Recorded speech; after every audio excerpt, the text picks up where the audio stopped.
اور یہ لوگ کہتے تھے کہ جو اسلامی ورثہ ہے نہ اس کے ساتھ لوگوں کا تعلق کسی طرح بھی ختم ہو جائے.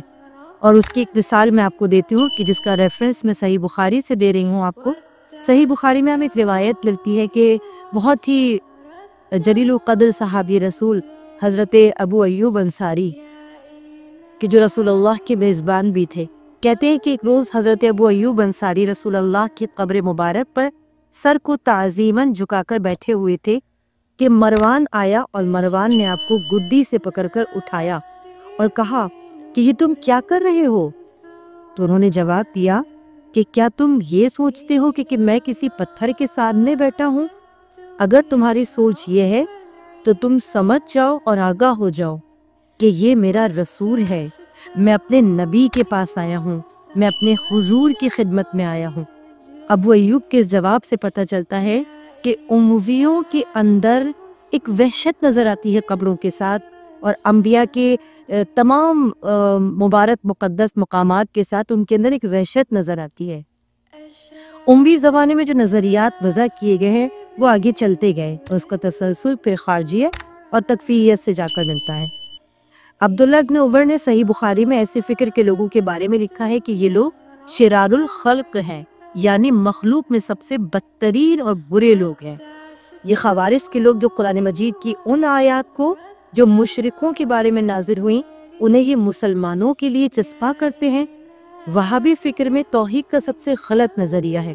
یہ لوگ انبیاء علیہ السلام کی کوئی تعظیم نہیں کرتے. ان کی نزدیک کی فکر ہے کہ انبیاء تو مر کر مٹی میں مل گئے اور ان کی تو اب کوئی حیثیت ہی نہیں ہے، یہ کوئی نفع بھی نہیں دے سکتے.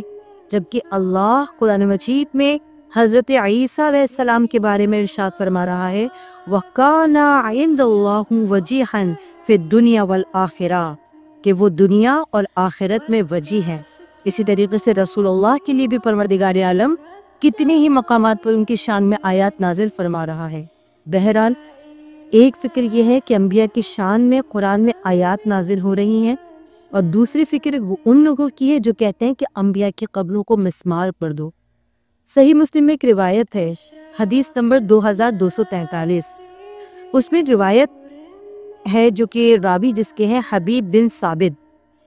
حبیب بن ثابت سے روایت ہے، وہ کہتے ہیں کہ ہمیں امام علی علیہ السلام نے فرمایا کہ کیا میں تمہیں اس طرح سے ایک مہم کی جانب نہ بھیجوں کہ جیسا رسول نے مجھے روانہ کیا، کہ تم کسی بت کو نہ دیکھو مگر یہ کہ اسے مٹا دو، اور تم کسی قبر کو نہ دیکھو مگر یہ کہ اسے زمین کے ساتھ برابر کر دو. اب یہ روایت کس کی ہے؟ صحیح مسلم کی. اب سوال یہ ہے کہ یہاں جو کہا جا رہا ہے کہ جو اونچی قبریں ہیں ان کو مسمار کر دو، ڈھا دو، تو انہی جھوٹی روایات کی وجہ سے تو جنت البقیع میں رسول اللہ کی دختر مبارک اہل بیت علیہ السلام کی قبروں کو مسمار کیا گیا. اہل بیت علیہ السلام مظلوم ہیں، دنیا میں بھی مظلوم ہیں، اور مرنے کے بعد بھی ان کی قبروں کو شہید کیا گیا.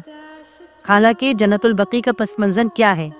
تاریخ بتاتی ہے کہ جب حضور اکرم مکہ مکرمہ سے ہجرت کر کے مدینہ تشریف لائے تو آپ کسی ایسی جگہ کی تلاش میں تھے کہ جسے مسلمانوں کی تدفین کے لیے بطور قبرستان متعین کیا جا سکے.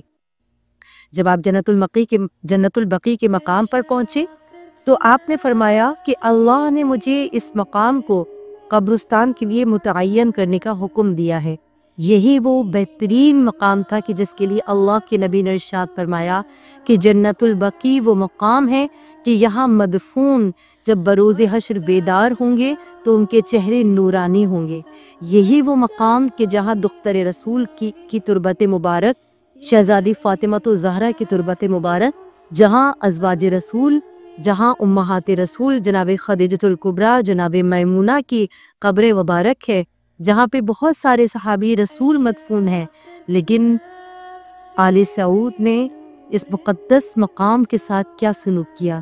تاریخ گواہ ہے کہ یہ سیاہ ترین دن اسلام کبھی بھول نہیں سکتا کہ جب تمام مخدرات کے وہ بیویاں، وہ شہزادی کی جن کے لیے قرآن میں آیت تطہیر نازل ہوئی، جن کی طہارت کے بارے میں قرآن نے حکم دیا، اور اس بیوی کی قبر کو اس طریقے سے مسمار کیا گیا، بلڈوزر چلائے گئے. یقیناً رسول کے چاہنے والے، رسول کے ماننے والے رسول سے محبت کرنے والے اس اقدام کے اوپر یقیناً بہت افسردہ ہوں گے۔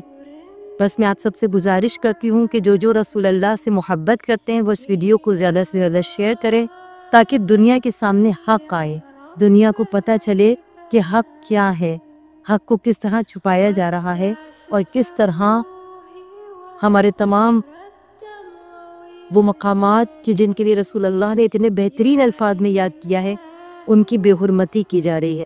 پروردگار ہمارے تمام مقامات مقدسہ کی حفاظت فرمائے اور جلد سے جلد جنت البقیع شہزادی سیدہ کونین کے روضے کی تعمیر کے لیے امداد غیبی نازل فرمائے۔ الہی آمین یا رب العالمین۔ والسلام علیکم ورحمۃ اللہ۔ اگر آپ کو ہماری ویڈیوز پسند آتی ہیں اور آپ ہماری مزید ویڈیوز سے استفادہ حاصل کرنا چاہتے ہیں تو آپ ہمیں کمنٹس کیجئے، ہماری ویڈیوز کو لائک کیجئے، چینل کو سبسکرائب کریں اور ویڈیوز کو زیادہ سے زیادہ شیئر کریں۔